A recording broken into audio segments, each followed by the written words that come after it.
சுவாமிக்கு திருக்கல்யாண வைபவம் நடைபெற்றுக் கொண்டிருக்கிறது.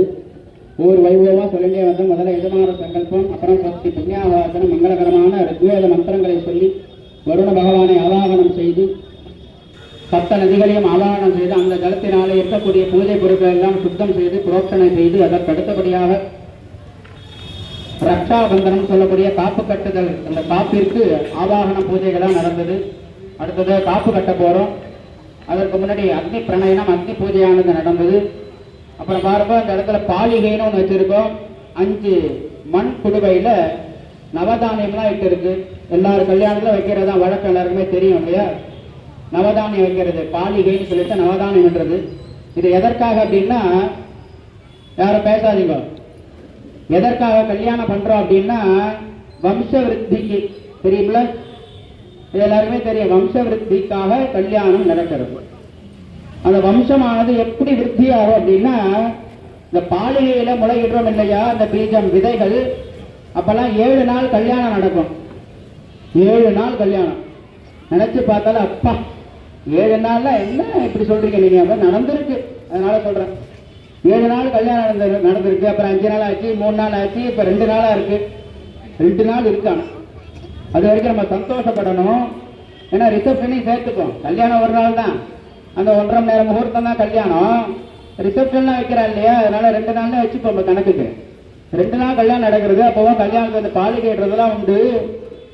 எதுக்காக பண்றது அப்படின்னா, 7 நாள் கல்யாணம்னு சொன்னேன் இல்லையா, இது இட்டோம் அப்படின்னா அடியில மண்ணு போட்டு அப்புறமா அந்த விதையை ஊற வச்சு போட்டுட்டு அதுக்கு மேல மண்ணு போட்டு சேர்த்துட்டு மந்திரங்களை சொல்லி பண்ணிட்டோம் அப்படின்னா அது என்ன ஆகுமா, முளைச்சி வரும். சாதாரணமா நடக்கிறது தான், கரையில போட்டவங்க தான் முளைச்சு போறது, மண்ணில் சாதாரணமா போட்டால்தான் விதை முளைக்கிறது. அப்படின்னா அப்படி கிடையாது. நீ எல்லா விதையும் போட்டு பாருங்க, வந்துருமா? வராது. எது சத்து உள்ளதோ அதான் வரும். அந்த சத்தை தான் அதை மந்திரபூர்வமா சொல்லி அதை பண்றோம். அந்த 7 நாள் கல்யாணம் பண்ணி 7ஆவது நாள் என்ன ஆகுமா, சமர்த்தியா வளர்ந்து நிற்குமா. எப்படி ஓஞ்சி உலகளந்த உத்தமன் வேறுபாடு அப்படின்னு ஓஞ்சி எப்படி மேல் நோக்கி அழகா வளருமா அது. அப்படி வளர்ந்தா என்ன ஆகும்னா அந்த மாதிரி இருக்குமா அந்த வம்சம். அதுக்குதான் அது பண்றது. அதைதான் பண்ணியிருக்காங்க. பாலிகை சுவாமிக்காக, சுவாமிக்காக எல்லாமே சுவாமிக்காக பண்றோம் அப்படின்னா சுவாமி நமக்காக பண்ணிக்கிறார். அதுதான் அர்த்தம். நம்ம எல்லாம் சௌக்கியமா இருக்கணும்னு சுவாமி கல்யாணம் பண்ணிக்கிறார். அதன் அடிப்படையில பாலிகையெல்லாம் இட்டு இப்ப நவதானியங்கள்லாம் இட்டு அது பூஜை பண்ணியிருக்கு. அதுக்கு அடுத்தபடியாக ரக்ஷாபந்தனம் காப்பு கட்டுதல் வைபவம் நடைபெறும். எல்லாருமே சேவிச்சுங்கோ. காப்பு கட்டுதல் வைபவம் வாத்தியம் வாசிங்க.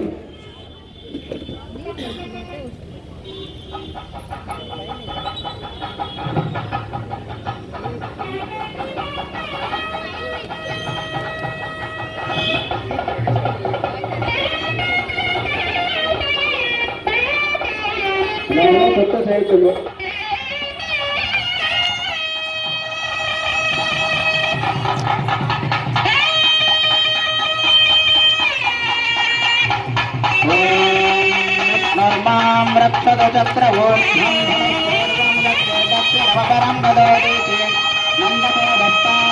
द्वाशिकरन्तरे सुधरे विघ्ना विघ्नादेश प्रसादादिन्द्रभया भक्ताद्यमावरुणा विक्रमात् कुबेरे दक्षय श्रीः सर्वाभ्य गुणाभ्य सम्यक् सुमनः सर्वे रक्षन्तु। रक्षाबन्धन मुहूर्तस्तु मुहूर्तोऽस्ति भवन् रक्षाबन्धन मुहूर्तस्तु मुहूर्तोऽस्ति भवन्तो महान्तो न गृह्णन्तु முகூர்த்தோஸ்து. ரக்ஷா எதுக்கு அப்படின்னா, காப்பு அப்படின்னால காப்பதுன்னு அர்த்தம் இல்லையா? அதனாலதான் வலை காப்பு அப்படின்னு சொல்றா பாருங்க. நம்மளை காக்கிறதுக்காக பகவான் கட்டிக்கிறார். நம்மளை ரக்ஷா பண்றதுக்காக கல்யாணம் பண்ணிக்கிறார்.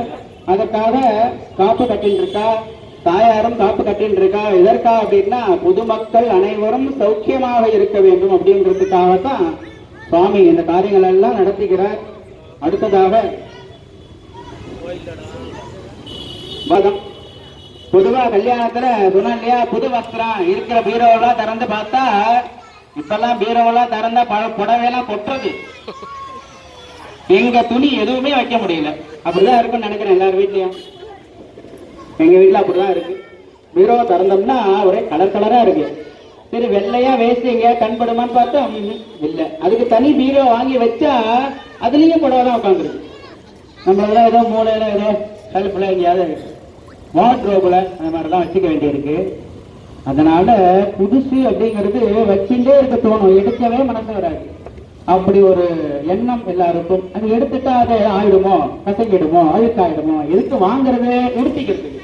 ஆனா உடுத்தது கிடையாது, வச்சு வச்சு அழகு பார்க்கிறோம் நம்ம. அப்படி இல்லாம கட்டி கட்டி அழகு பார்க்கணுமா. அதனாலதான் அந்த பட்டு வஸ்திரங்களை சுவாமி இப்ப கல்யாணத்துல பட்டு வஸ்திரங்கள் ஸ்ரீ ஆண்டாள் அவதரித்தா அப்படின்னு தான் சொல்றா. ஆண்டாள் சொல்ல இல்லையா, பெரியாழ்வார் பெற்றெடுத்த பெண் பிள்ளாய் வாழியேன்னு சொல்றோம் இல்லையா. யாரு பெற்றெடுத்தா? பேத்துல எடுத்தார். யாரு? பெரியாழ்வார். ஏன் அப்படின்னா துளசி வன சஞ்சாத்தாயே நமகான்னு நாமாவளி அவளுக்கு. துளசி வனத்துல கடந்தாளாம், துளசி செடிக்கு நடுப்புற கடந்தாளாம். யாருன்னா மகாலட்சுமி, சாட்சாத் மகாலட்சுமியே ஸ்ரீ ஆண்டாளா பிறந்து துளசி வனத்துல கடந்தா. பெரியாழ்வாரை போது பூ பறிக்கிற போற சமயத்துல குழந்தை அழறது. உடனே எடுத்துட்டார், அதுக்கு பேர் சூற்றா. என்ன பேர் சூட்டுறது? கோதைன்னு பேர் வைக்கிறார். ஏன் கோதைன்னு வச்சாருன்னா அவருடைய கைங்கரியமே புஷ்ப கைங்கரியம் தான். பூவை பறிச்சு தொடுத்து பகவானுக்கு சாட்டுறது. அதனாலதான் அவருக்கு பத்தாலும் புஷ்பத்திலே தான் நினைப்பு. அதனாலதான் கோதைன்னு பேர் வச்சார். கோதைன்னா என்ன? கேள்வி கேட்டா பதில் சொல்லணும், ஏன்னா எல்லாரும் டயர்டா இருக்கேன் போல. கோதைன்னா என்ன? மலர்னு அர்த்தம், புஷ்பம்னு அர்த்தம், மாலைன்னு அர்த்தம். இப்படி வேணாலும் வச்சுக்கலாம். பூதான மாலை ஆறது இல்லையா, அதனால கோதைன்னு பேர் வச்சா. அந்த கோதை பேராட்டிக்கு பெரியாழ்வார் சார்பிலே அவருடைய மருமகன் பெருமாளுக்கு பட்டு வஸ்திரங்கள் எல்லாம் கொடுக்க போறா. உங்களுடைய சார்பாக, சரியா, உங்களுடைய சார்பாக, பக்தர்களின் சார்பாக, அறங்காவலர் அவர்களின் சார்பாக, தலைவர்களின் நிர்வாகிகளின் சார்பாக, அனைத்து பொதுஜனங்களின் சார்பாக வஸ்திரங்கள் ஓதிவிட போறோம். எல்லாரும் நல்லா பிரார்த்தனை பண்ணிக்கோங்க. சுமங்கலேரியம் வதூரிமாகம் சமேத பஷ்யதா சௌபாக்யமஸ்யை தத்தாயாதாஸ்தம் விபரேதனா இமான் தமிந்திரமேத்வ சுபுத்ராகும் சுபகாம் குரு தசாஸ்யாம் புத்ராநாதேகி பதிமேகாதசங்கிருதி ரோச்சன ரோச்சமான சோபன சோபமான கல்யாண ஸ்ரீ கோதாநாயிகா சமேத ஸ்ரீ பிரசன்ன வெங்கடேஷ வைவாகிக உற்சவத்தில் ஸ்ரீ விஷ்ணு சித்தருடைய பட்டு வஸ்திரம் நூத்தன வஸ்திரம் 16,000 கட்டி வராகன் சகலவாத்தியம்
महावहजातवेदो लक्ष्मीमणपगामिनी यस्यां हिरण्यं विन्देयं गामश्वं पुरुषाणहम् अश्वपूर्वामृतमध्यामस्तिनाथ प्रबोधिनी श्रियं देवीमुपस्वये धीर्मा देवी दुषदा कां सोऽस्मितां हिरण्यप्राकारामार्द्रां ज्वलन्तीं तृप्तां तर्पयन्ति पद्मे स्थितां पद्मवर्णां तामिहोपस्वये श्रियम् चन्द्रां प्रभासां यशदा ज्वलन्तीं श्रियं लोके देवदत्तां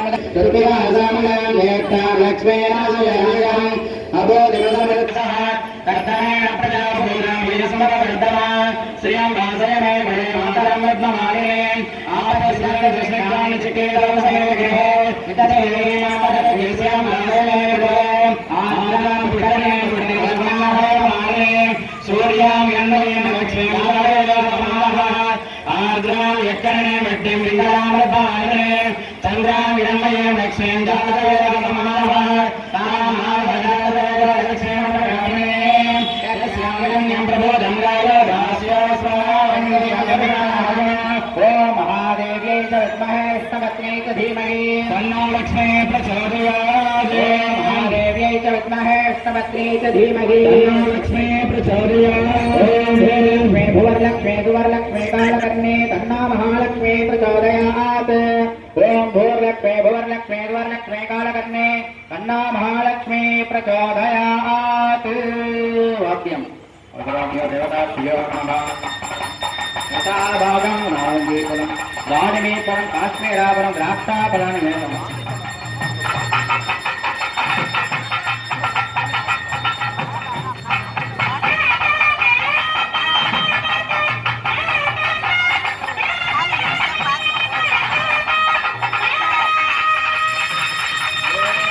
महादेव्यै च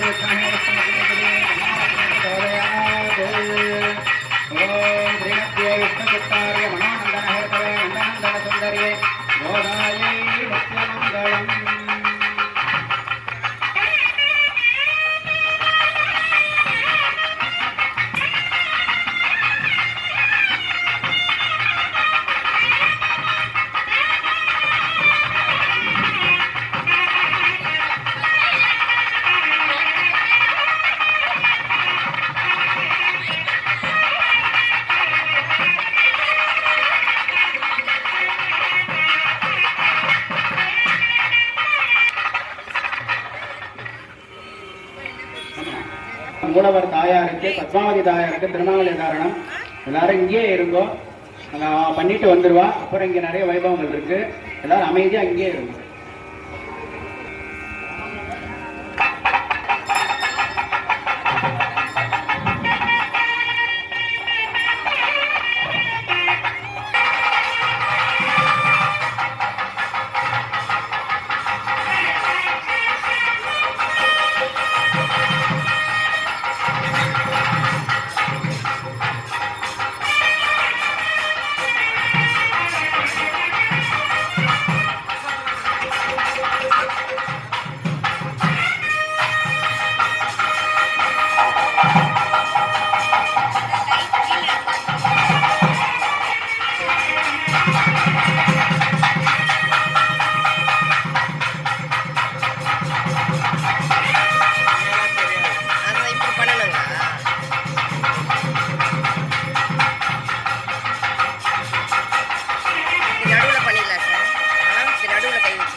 அடுத்ததாக கன்னிகா தானம். தானத்திலே சிறந்த தானம் 2, ஒன்று அன்னதானம், 2வது கன்னிகா தானம். இதுதான் ரொம்ப முக்கியமான தானங்கள். இப்பொழுது கன்னிகா தானத்தினுடைய சங்கல்பமானது நடைபெறுள்ளது. ஓம் பூஹோ பிரணாய திபுரோக்தேவனே நவச்சாய மத்யாம் சுபதிரோதினி. மகளுக்கு அப்படின்னு சொல்லிட்டு பிரபலமானது இப்பொழுது வாசிக்கப்பட உள்ளது. எல்லாரும் காது கொடுத்து கேளுங்க. பகவானுடைய பிரபரம். பகவானுக்கு யார் அப்பா யாரு தாத்தான்னு தெரியுமா? அவருக்கு ஏது தாத்தா குள்ளு குள்ளு தாத்தா தாத்தாலாம் எல்லாமே அவர்தான், சர்வமும் அவரே. அதனால இப்பொழுது பிரபலமானது ஆரம்பம். ஓம் சதுஸ்தாகர பர்யந்தம் கோப்ராஹ்மணேभ्य சுபம் பவது. ஆங்கீரச வார்ஹஸ்பத்ய பாரத்வாஜ த்ரயாரஷய பிரபரான்வித भारद्वाज गोत्रोद्भवस्य परब्रह्मणानत्रे परवासुदेव शर्मणः पौत्राय आदिनारायण शर्मणः पुत्राय भारद्वाज गोत्रोद्भवाय अचिन्त्याद्भुत नित्ययौवन स्वभावलावण्यमन्मथरत्नाकराय भक्तरक्षणवराय भक्तलोक परिपालकाय स्वर्ण गरुड वाहन रूढाय श्रवण नक्षत्रे मकर राशौ जाताय श्री प्रसन्न वेंकटेश पर ब्रह्मणे वराय चतुस्सागर पर्यन्तं गो ब्राह्मणेभ्य शुभं भवतु. भार्गवे चवन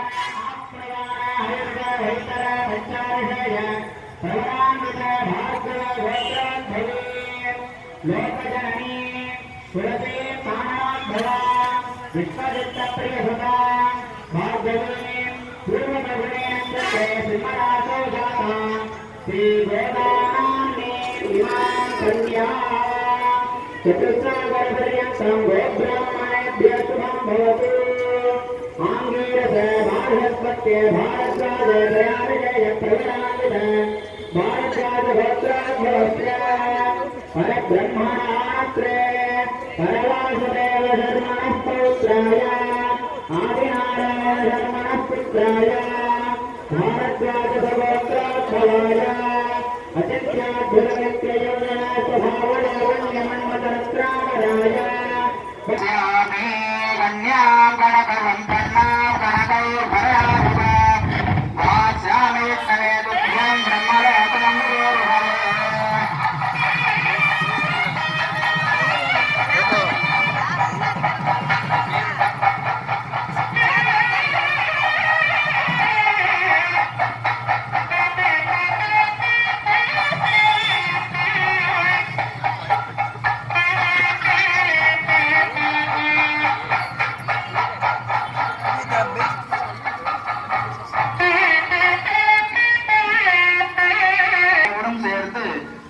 நாமாவே 2 நிமிஷம் சொல்லிட்டு அப்புறமா திருமாங்கல்ய தாரணம் சொல்லுவோம். ஸ்ரீ ஆண்டாள் என்ன பண்ணால கண்ணனையே அடிச்சுட்டு இருந்தா இல்லையா, நம்மளும் கண்ணனையே சொல்லுவோம். இன்னைக்கு கண்ணனுக்கு நிறைய நாமங்கள் உண்டு, சகஸ்ர நாமமும் இருக்கு கண்ணனுக்கு, கிருஷ்ண பரமாத்மாவுக்கு. அதனால நான் சொல்ற நாமாவை திரும்ப சொல்லுங்க, சத்தமா சொல்லுங்க. அந்த கிருஷ்ணனுக்கு கேட்கணும். எந்த கிருஷ்ணனுக்கு? அந்த கிருஷ்ணனுக்கு. இப்படி காமிச்சிட்டு அந்த கிருஷ்ணன்னா எல்லாம் அடக்கம். நீங்க கிருஷ்ணன் நான் சொல்றேன்னா நீங்க யார் வேணாலும் எடுத்துக்கலாம். இறைவன், அந்த இறைவனுக்கு போய் அதை போய் சேரணும். அதனால நான் சொல்றதை திருப்பி சொல்லுங்க. கிருஷ்ணா கிருஷ்ணா கோவிந்த கிருஷ்ணா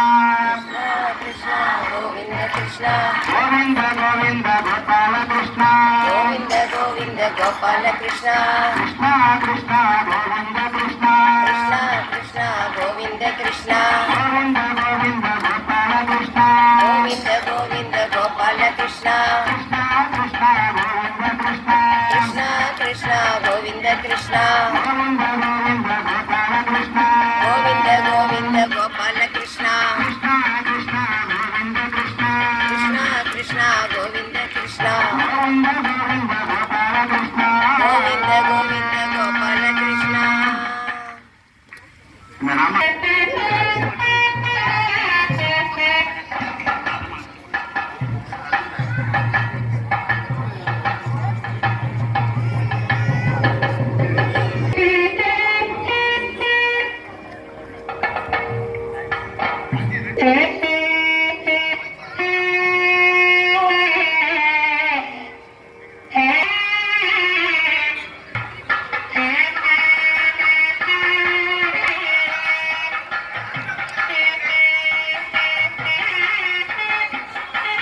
நமக்கு டைம் இல்ல. கோவிந்த கிருஷ்ணா கிருஷ்ணா கிருஷ்ணா கோவிந்த கிருஷ்ணா கோவிந்த கோவிந்த கோபால கிருஷ்ணா கோவிந்த கோவிந்த கோபால கிருஷ்ணா கிருஷ்ணா கிருஷ்ணா கோவிந்த கிருஷ்ணா கிருஷ்ணா கிருஷ்ணா கோவிந்த கிருஷ்ணா கோவிந்த கோவிந்த கோபால கிருஷ்ணா கோவிந்த கோவிந்த கோபால கிருஷ்ணா கிருஷ்ணா கோவிந்த கிருஷ்ணா கிருஷ்ணா கிருஷ்ணா கோவிந்த கிருஷ்ணா கோவிந்த கோவிந்த கோபால கிருஷ்ணா கோவிந்த கோவிந்த கோபால கிருஷ்ணா கிருஷ்ணா கோவிந்த கிருஷ்ணா கிருஷ்ணா கிருஷ்ணா கோவிந்த கிருஷ்ணா கோவிந்த கோவிந்த கோபால கிருஷ்ணா கோவிந்த கோவிந்த கோபால கிருஷ்ணா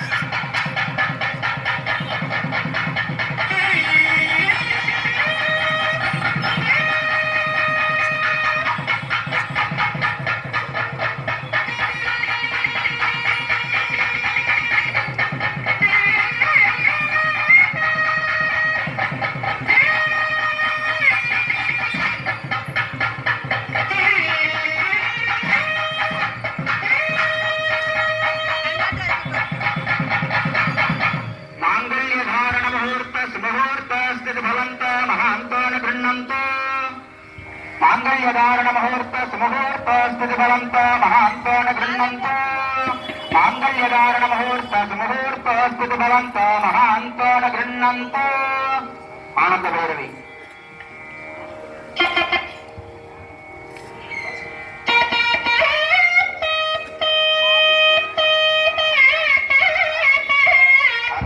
அடுத்ததாக ராஜஹோமம் குறியிடுதல் வைபவம் சுவாமி நடக்கும்போது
எதுக்காக கணவருக்காக ஒரு கணவருக்கு கஷ்டம் வந்தது அப்படின்னா உடஞ்சிடக்கூடாது அந்த கஷ்டத்துல பங்கேற்றுக்கணும் கருங்கல் எந்த ஒரு கஷ்டம் வந்தாலும் கல்லு மாதிரி இருக்கணுமா மனசு உடஞ்சிடவே கூடாது அதற்காக தான் அந்த அம்மி மிதித்தல் வைபவம் நடக்க போறது ஏகமிதே விஷ்ணஸ்வான் வேதோ தேவோர்ஜே விஷ்ணஸ்வான் வேதோ யத்வாரி மயோ பவாய விஷ்ணஸ்வான் வேத வஞ்ச